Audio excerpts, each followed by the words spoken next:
So beyond also sitting there on the team of Dragon Doritos. I'm really excited for this match. It's shortly getting underway. Again, guys, we're going into Sky Temple, one of the bigger maps of the map pools. Everyone on this round, just an interesting thing, everyone in the open division is actually playing on this map in round 2. The maps are actually round locked.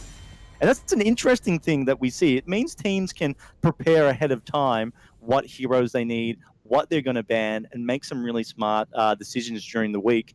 Because it's open div, we always talk about people not necessarily having the greatest hero pool, because these are the up-and-coming talent that may not have access to everything. So I think that's an interesting one, is who's done their homework, winners, who knows what they need to get to victory on this stage. Disco, you're absolutely right. Being open division, I'm expecting some off-meta picks and looking forward to it, because we watch so much Hero League, we watch so much HGC, we play so much Hero League rather. We watch a lot of HGC, we watch a lot of Premier Division, we watch a lot of Western Clash and all these sorts of high-level events where we've got a hero pool of essentially 12 people that we just rotate through and 4 to be banned. I'm looking forward to seeing some off-meta picks, to be honest, Disco. Well, there's definitely no off-meta bans going on at my event. Oh my god, it's gold and ban! Wow, what is that? Have they done some research, Disco? That is, you know what? There's 2 ways you can read this, winners. This is either Dragon Doritos, right? Respect banning, or BM banning. Like we're just gonna throw a ban away. Look, and come at us, Funky Moon. Disco, I'm going to have to go and say that we're going to err on the side of caution for this one. Dragon Doritos are respect banning the goal because they're afraid of what Funky Moon can bring with a Cho'Gall, and they're not prepared to deal with it. Yeah, they're just prepared to deal with a Blaze or a Hanzo or an Avatar. You know, there's so much you can take on this map. There we go. There's Blaze. There's the Blaze lock. Wow. Gee, how good would it have been? How good would it have been if they banned out Blaze? You know, maybe something a bit more meta than Goal. We're talking off meta picks, Disco. That's true. Let's go for some off meta bans. Your interior is pretty standard, pretty solid selections as well. Obviously, the lockout mechanic from Malfurion with his level 20 Twilight Dream who's taken. Interior with amazing sanctification play can really hurt these corridor situations that you fight around, particularly from the on the objective points themselves or between mid and bottom lane. The Holy Ground has so much value, Disco. Being able to lock people in. All you need is one wall and a Holy Ground, and you've created yourself a nice little pocket there to just trap a healer, trap a DPS. Unless they've got some kind of escape, they're going to get burned. And it even stacks really well, not stacks, but delays really well with the Twilight Dream from Malfurion. You drop the Sanctification, it gives Malfurion a bit more time to either shift into position, drop the Twilight Dream, and even extend the damage lockout coming from Sanctification, Twilight Dream, or maybe an opening Twilight Dream. Doesn't go quite right, you can drop Sanctification afterwards. But yeah, it's looking on the other side, they are picking up the Greymane. He's just an all-round good character. Into the Uther, a very common combo we see. The Uther allows the Greymane to overextend with a little bit of safety, because obviously with the Divine Shield and just general healing with shields itself. Absolutely, Disco. And we obviously see the Greymane having that DI ready to jump in, can go for the throat, get a kill, get a secondary bit of damage on, and jump out just in time with that DI, but then also gets the extra armor from Uther's passive. So, jumping into a bunker, get some extra armor, jump out, get Uther heal, keep that armor. Yeah, That's a solid team that we're seeing there initially from Funky Moon. They're here to actually mean business. So what can we see pick up right now? So looking for a ban. So they ban Gull. You know what? I'm thinking in my head, like, they're not going to ban Cho, all right? Just ban Cho and Gull. just for a little bit of BM. I mean, a better ban would be looking at the enemy team. They don't have a Hanzo. Hanzo would be great on the side of Funky Moon right now to roll out a little bit more poke damage. Or, it's even picking up they could still go Abathur, right? You could still go Abathur and clone the Greymane, double Greymane. It was a thing.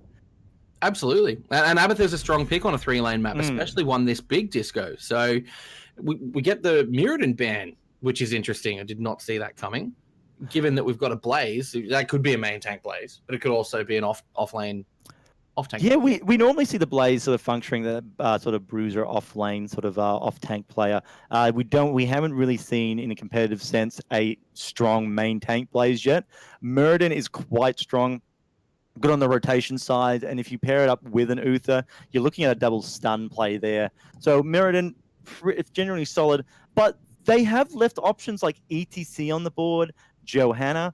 They do get first pick on the side of Dragon Doritos, so they can pick into a Johanna or an ETC or something of that description. So they get first priority on main tanks. Right, you are, Disco. So obviously Tyrael is going to play that line or that role of off tank / solo laner against the Blaze, and he does okay in that matchup. Yeah, you're right. They're going to need a strong main tank front line. So it's not going to be ETC as we see that banned out from Funky Moon. Good solid ban, I think. Yeah, it wouldn't be too odd. We could see solo Tyrael and the other side take Malthael. That would actually be an all right option if they sort of like paired up against the Blaze. Malthael doing percentile based damage, a lot easier to apply it now. Blaze has a large health pool though, so it's going to be a bit back and forth. But Malthael is still considered to be a really strong laner in that sense. But I mean, well, with his recent changes, Disco, I think you may have hit the nail on the head there. He can still do that percent life damage with his passive. And now he can, with one sweep of his big deathly size, or candy canes if they take the good skin, he can apply that to an entire minion wave and self-sustain for quite a while still putting out damage on the enemy hero. So Malthael's a likely choice, and I think you might have hit the nail on the head there, buddy.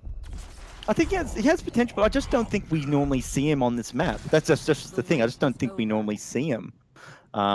And look, they have locked in Cassia. Cassia is great. This is a bit of a weird one, not a weird one, but this is something that, because we see less Greymane these days in favor of, say, Genji or Tracer, Cassia was a good option or a counter to the Greymane.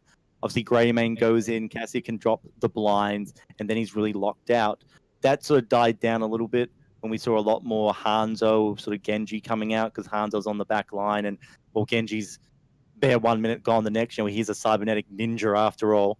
But yeah, the Cassia into the Greymane, great pick up there, and Arthas is a good laning choice. He's a good direct counter to the Greymane, because as soon as Greymane goes in, he has to get in melee range. He's going to get slowed, and he's going to get icy, and they're going to be able to pick him. And if he tries to turn to fight, as you say, Disco, Cassia is going to drop that blind and just completely mitigate Greymane in these fights.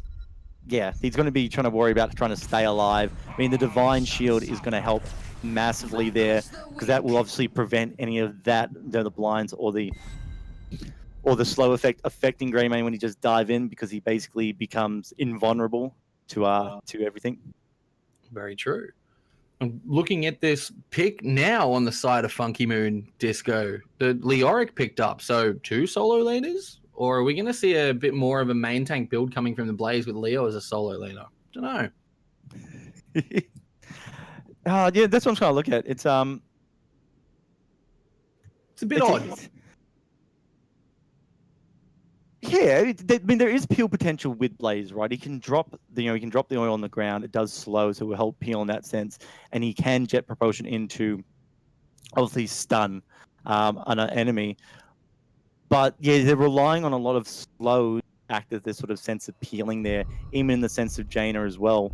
My only trouble with Dragon Doritos right now is that they've gone Tyrael and Arthas, but their solo laner, like right now, their only solo laner is Arthas. So do they pick up another solo laner here? They haven't. They've gone Tychus to deal with the Blaze and Leoric. I think that's a good pick. I'm just concerned about their solo lane. Yeah, you're right. We're seeing 2 solo laners from either side. We don't really have a staple main tank or stable front liner. Like Tyrael, obviously, can get out and get in with Eldruins. Arthas, not so much. But then again, it's a great counter for the Greymane, and if Uther gets in range, they can keep him slowed. So, very interesting draft on both sides. I think, Disco, I'm going to put my pennies on the Dragon Doritos for this round. Oh man, if we're talking about who we think, like which direction we think the game's going to go in, yeah, you know what? I'm going to have to side with Dragon Doritos as well. I think, I like the game they've set up a little bit better. Right, I just like the game they've set up a little bit better with the blinds, the sanctifications, and the silence, and then the locks in place, the entangling roots. the Arthur Slowdown, Frost Present, things like that. There's just more to play with. The other team's kind of gone slows and 1 or 2 stuns. You know, they just don't have a lot of tools for these fights. I feel like they don't have that lane control. All right, so here we are loading into it. We're on Sky Temple, and on the side of Funky Moon, they are dressed for success in the color of red. It is a Leoric being played by, I hope they get their name right, Pel Jaina, played by Stump God, Greymane by Jade Oops, Blaze by Bot Silk, and Uther by, and I apologize, I'm not sure on the pronunciation of this gentleman's name, Tuskara. Sukra. All right. Never have guessed that. All right, and on the team side of Dragon Doritos on the blue, we have Beyond on Cassia, Nears on Tyrael, Endless sporting the Arthas, Grouper Girl on Tychus, and Vanessa banging out the Malfurion. All right, so early on in the game, we see Dragon Doritos prioritizing Vision just to help with their early lane game. Cassia rotating up the top to hassle the Leoric, and the rest of them rotating to the mid to soak damage, try and clear that wave early. Now, it actually has gone in the favor here of Funky Moon, which means they're going to get a better rotation down to the bottom lane here just to clear it out. Tyrael should survive, unless he's really unfortunate from a stun and some follow-up damage. But no, they will clear this out, and then you should see them sort of rotate away again. Oh, Stump God, could be a bit of a dangerous situation here. Early aggression, no connection, however, does sense the mood. Bot Silk goes in, stuns onto Endless. Endless trying to run away, should be fine. It's early game, no one's got any amazing tools, Winters, but you know, a bit of action early on in the game, but you know, none of it's satisfying me. Very interesting, Disco. Bot Silk's gone around the boss and come down on Dragon Doritos' side of the map, which was a really weird way to transition. I think they were hoping for a little bit of a pick there, but no. They get Bupkis and continue to climb towards that level 4 and get their first talents. And we see both teams splitting off to get their siege camps. Disco. Yeah, look, just trying to put pressure into that bot lane because we do have the objectives spawning in the next minute and 20 seconds. Trying to get a push. The more damage they can sort of put into the bottom lane right now, just is going to set them up so well for the next set of towers that comes around when it's the solo one in the bottom lane. In the early stages of the game, sometimes you decide as a team, are you going to try and just take one tower, or you're going to try and take both? If you take both in the first round, Winters, you're asking to be punished heavily. So the second round, when it's only a solo tower, that's your time to really try and shine and bleed away a couple of levels from your opponents. And very specifically to this map, Disco, is the heavy emphasis placed on this bottom lane. Obviously, this is the way that the boss goes, and also the siege giants. So clearing out these fort walls on the outside, down here, early on, opens up the map very, very well to enable you to put extra pressure on the opponents and set you up for that second phase where we get the temple down the bottom. Yeah, that's it right now. And you see here the temple's activated in 15 seconds, and we see large packs of both teams currently doing their bruiser camps up in the top. Again, trying to add just more pressure while the objective's up. But because both teams are capturing it, it really neutralizes that play, and it just becomes down to which objective they prioritize more. And it looks like we might just be doing blue can have the top one and red can have the mid. They are mirroring themselves fantastically at the moment, Disco. I wonder whether or not they've been watching each other or scrimming or whatever it might be, getting a little bit of game sense.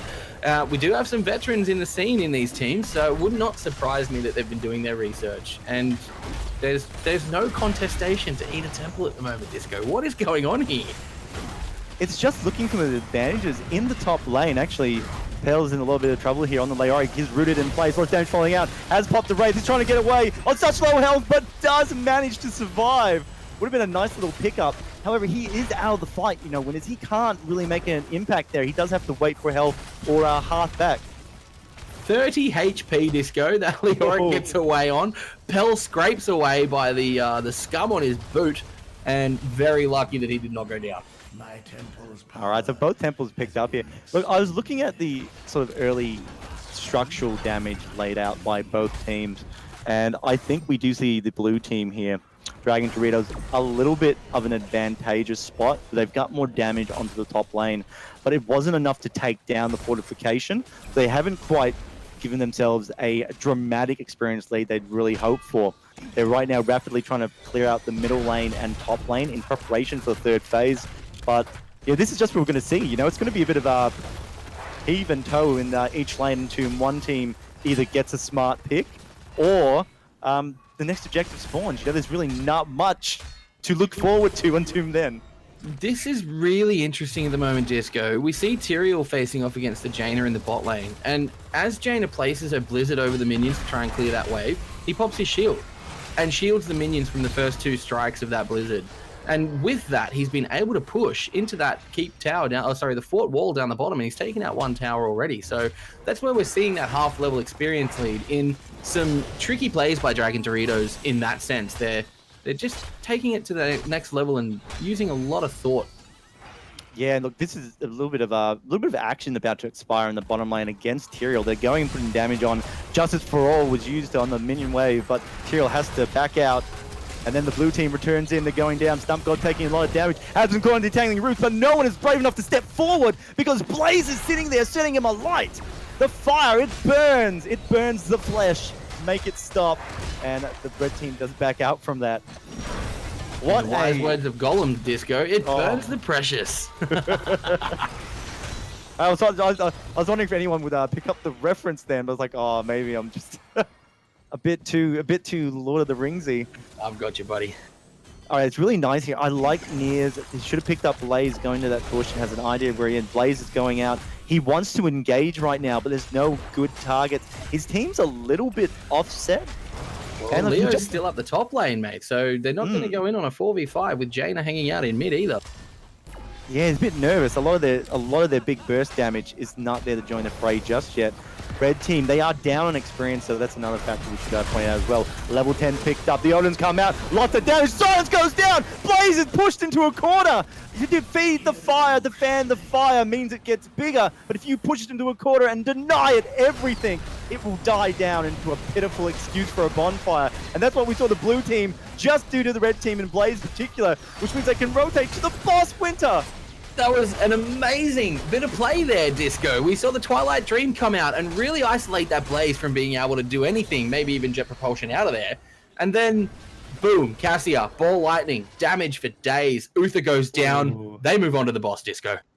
Oh, that is really got to hurt on the side of Funky Moon right now. They did have the level disadvantage. Level 10 was there for the side of Dragon Doritos. But the pressure that comes out from here with the boss, the follow-up temple in the bottom lane, this is setting them up so nicely with a level lead. The level lead that not that they desperately need, but a level lead they really want to be able to close out this game sooner rather than later. Bunker's been popped for Blaze, but it's really not really getting that much effect. I feel they really have a disengage tool. I think there, Disco. Don't know what he was trying to do with it. Protecting his bacon. I mean, the one thing that isn't talked a lot about with the bunker is that it is a physical object. So, you know, it does occupy physical space and prevent people from moving through there. So that's one thing to highlight, that it does have a little bit of zoning potential. Not a great amount, but does have a little bit. Yeah, I definitely have never done that accidentally to my teammates before, Disco. You're right, though. It does present a physical obstruction, so can, really get in the way of some heroes. So it looks like that's what he was trying to do down there, placing it between the well and the keep, just to create a funnel. They have an invade on the siege camp. Yeah, I like where that was going, Winters. You're 100%. And I don't think they'll be able to convert a kill here, and they need to be a little bit careful if they did have a rotation from Cassia, but she was doing a Mert camp, so a blue team kind of just has to give that one up. So that's return pressure now. That's what red side's looking for, because they've got no big structures pushed over at the moment, which means that even if they do get a big kill, Winters, they can't really follow up with any big play other than just a catch up to the side of the blue team, because they've got no real structures down at the moment. I've said it before and I'll say it again, Disco. There's no point chasing early kills unless it's going to net you an advantage. They do not give you the experience you need versus a structure. It's just not good enough. So we need to see Funky Moon taking some structures, taking some towers. Top lane still intact. Mid's lost its outer wall, and bot still both towers there, mate. Yeah, look at that. Top finally falls to a entourage of blue minions. And that's, again, look, we're just seeing... You could say the kingdom for Funky Moon is literally crumbling down around them in this game. I see what you did there, because their towers crumble like sand. Punny guy. Let's see whether or not there's any contestation over these temples, Disco, as we move into the third temple phase. Third temple phase. One in the mid, one at the bottom. What do we got? Oh, that's it. You know, level 13's been picked up by both teams now, so it's actually a pretty even fight going into this one here. We do see Funky Moon have positioned themselves on the point early, getting some extra shots, and there's no one in the bottom lane right now. Blue choosing to contest. This could be dangerous. If he loses on the side of Dragon Doritos, it's a big loss here. The fight breaks out. Bunker's been popped. Blaze will stay alive for a little bit longer. Gets out, gets back in, out, in. Keeps alive. Invulnerable's been used, but the Tomb has trapped Vanessa, but it's no good. There's no follow-up damage. The Ring of Frost had no effect. I'm not even sure it was up for that fight. I didn't quite catch it. And Leo's in a little bit of trouble. Almost falls, but backs out. Greymane's going in half, but there's just no big damage. And it looks like Funky Moon is about to fall, but somehow, by the grace of God, none of them die. Everybody gets out. Disco, what just happened? I don't know. It was like so exciting, but then everyone lived. But Blaze tried to re-engage, dropped out the bunker to escape from the entangling roots. I think that may have been a little bit uncalled for, because we did see Dragon Doritos actually start to disengage there. But Blaze has gone back in. They've reconnected. A Gravely re-engages the fight. Cassie is down for the thing. Greymane gets the kill. They are chasing, putting them back into their base right now. The Tomb is big, but is there follow-up damage for it? There's no connection, and Greymane looks like he's about to fall, but he gets a kill instead, and it's a massive wipe on Dragon Doritos. They get a kill on Greymane, but who cares, Winters? Because everyone is down! Everybody dead! That was awesome! With the majority of their heroics down, Disco, being able to turn and engage on that, Funky Moon just put on a show, a spectacle. What an epic fight! What a massive momentum swing for the side of Funky Moon. Exactly what they needed. That team-wide has given them the bottom objective as well. You know, there's a duality there where if two objectives are up and you're both fighting over the same one, the team that wins gets such a massive signal boost in the game in turn of follow-up structural damage, lane pushing. And while the objective doesn't clear the lanes, because it's destroying towers and structures, it's obviously making it an easier lane to fight into. And that's what we saw Funky Moon get just then. Disco. I'm still panting. That was insane. But as I mentioned, well, I have to rescind one of my previous comments, mate. When you get 5 kills, ladies and gentlemen, you can then go take the structures and do whatever you like. So, Funky Moon bringing the hurt. It's funny, like you say, it's exactly what you said, Winners. When no one's on the map, you can do whatever you want. All right, but moving on now. So what can Funky Moon do with this lead, however? Can they keep it? Can they sustain it? They are right now playing that game with Blaze. Can Blaze stoke the fires of war and keep the war cry alight? We're going to find out. Mid lane's being pushed in right now. Double siege on the side. Blue team, look at their positioning. They're going for the Chinese bush meta, inviting... The Chinese bush meta, Disco. They are bush hunting. They were thinking of that boss rotation coming out from Funky Moon, and I think Funky, they've sniffed it out, and they're going to go do their camps up top. It feels like they just ignored it. Like, not even ignored it. I'm not sure if they even thought it was going to happen. Oh, this could be another... Yeah, this is another big momentum swing here. Blaze will find out. I don't think he's going to be enough to do anything about it unless he spooks them. Jaina coming up behind has Water Elemental. So there's not a lot of big burst in the sense of Ring of Frost keeping anyone down. Actually, I missed that earlier. Bunker has been popped. Nice zoning there. Actually, Tyrael jumped over the bunker himself. That's what laid him in that situation. But no follow-up. Where was the rest of the red team, Winter? Leo's hanging out in top lane, taking out that fort with a little bit of a heavy merc push. But that's not going to help him as... we see Dragon Doritos rolling on down this outer keep wall, and they're really going to put some pressure on here, Disco. I don't think that they're going to be able to defend the outer keep wall. I think it's going down. Yeah, that's it. You know, they're behind this boss. Like, what can they do here? Leo finally rotating down, so this was actually be able to help clear that out. I mean, Winter, this is such a weird moment, you know, with the blue team obviously went to try and ambush, you know, Funky Moon as they rotated to the boss or to the bottom lane to deal with the wave.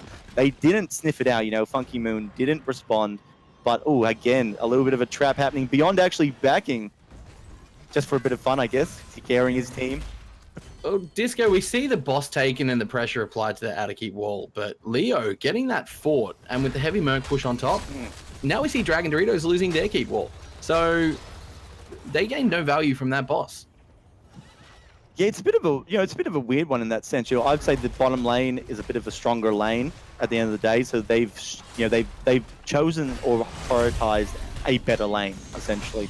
But yeah, you are right. It kind of has neutralized the play. It's allowed Funky Moon to stay ahead of the experience level in the lead. And now onto his point, and they just can't fight. Dragon Doritos just aren't pushing onto the point. They're not fighting it. They're not challenging it. It looks like they're nervous. They're tentative about this. They're not taking the fight, Disco, as it breaks out. Now, here we go. Yeah, it's firing up now. Leori's coming in. He's in the back line. It could be a big entomb. No, he wants to get to a safer zone. Not ready to fight. Jane is in a lot of trouble, has to back out. Divine Shield's been popped onto her. Meanwhile, the tomb actually does go down. Captures two. Cassie is taking out Blaze by herself. And then we see the rest starting to fall. Greymane in a lot of trouble. Gets taken out as well. Kirill's down, but he does explode, connecting even more damage. Greymane finally falls. We're going to see next, it's going to be Jaina follow up. And then Uther will survive. Oh, he's got a sliver of health, Disco. He gets away. Wow. He gets away. But he can't do anything with it, man. He can't do anything. This is going to be keep here. Did you take Holy Shock? No, we don't have any Shockadons today. He runs in and rubs his body against them with the was that a Holy Fire? Yeah, the Holy Fire. Oh wow! I mean, this is this is game. This is game. Is this game? Is it? 20 seconds on or 28 on the Jaina, 24 on the Greymane, 7 on Blaze, 6 on the Oric. I don't think it's game, Disco. Oh no, they actually signed the back out there. Oh, I thought they could do a lot more damage. I guess Blaze would have popped up and his stun, you know, would have slowed down it. But man, I thought they could at least burst through those shields. I think I think they're just going to back off and get these camps and reset themselves and try and get that 20 first. Mate, can you believe Funky Moon still has a slight experience lead, even though they've just lost a keep? Yeah, well, that's what we were saying. Like, because they weren't, the blue team was sitting in the bottom lane and not really engaging onto the objective. You had this moment where they weren't gaining anything. I mean, they had physical presence. You know, if it was a popularity contest, they were there. They did rock up to the show, but they weren't gaining anything else because they were kind of all there. You know, they weren't really gaining any more experience than the other team because both in the same lane. Yep, they didn't have a global, so they weren't getting any lane pressure anywhere else or picking up any experience. So, look, I think we're being put on a very wonderful show tonight with this game giving us a lot of great team fights and a lot of interesting plays. It's really highlighted like lots of just little things to watch out for in a game.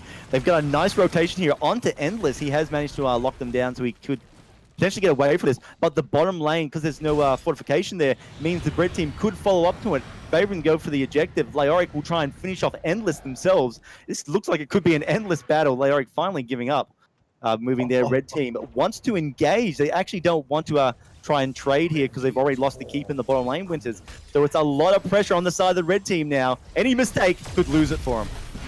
We see the 4v2 breaking out in the top lane. Uther comes to join the fray now. Divine Shields onto our Greymane, keeps them up. But we see the Odin just doing out so much damage. Tyrael gets it down, holy ground. Blaze manages to slip past, but it has slowed down his escape. He will fall from this. It's full of damage from Tyrael. Actually, Arthur's getting the final hit, but it doesn't matter because Uther has been trapped inside the back line of the blue team. Is next to fall in this, and the advance on the core is real for the side of Dragon Doritos. They it looked a little bit, sketchy for him for a little bit. But they managed to come back. Dragon Doritos says, we do like our chips very warm. Thank you very much, Blaze. And they look like they're going to take this game from Funky Moon. However, too much time spent on the Uther outside of the base. They're losing precious value they could have got on structural damage of some description or even objective shots.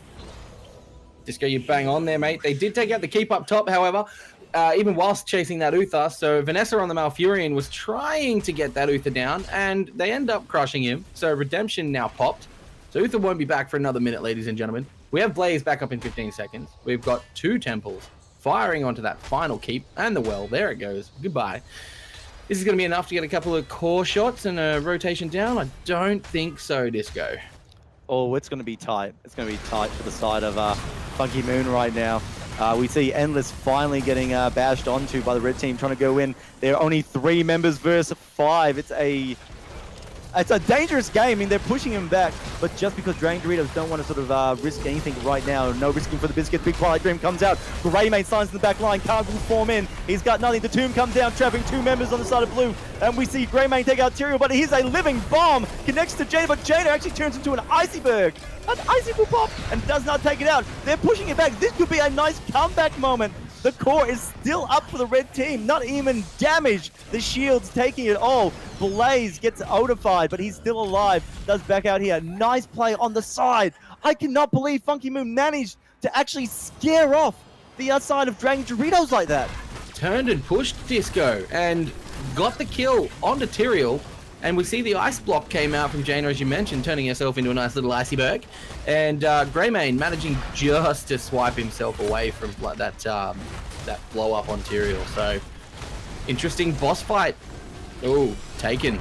I think it's great. I think that's such a smart play. You know, they've got no structure in their base. They need something to distract the enemy team. Catapults rain down in all lanes. So, you know, Leoric's basically on wet nurse duty, right? In the base, taking care of the core. So the boss is the AI 5th man that they need. A nice little push behind here. They actually are going to get the bottom keep from this. 3 catters on core, Disco. Ooh, Leoric. Not doing a very good job, mate. Oh, only down to 30-odd%. Not going to be game there. Can we see Dragon Doritos defend this boss?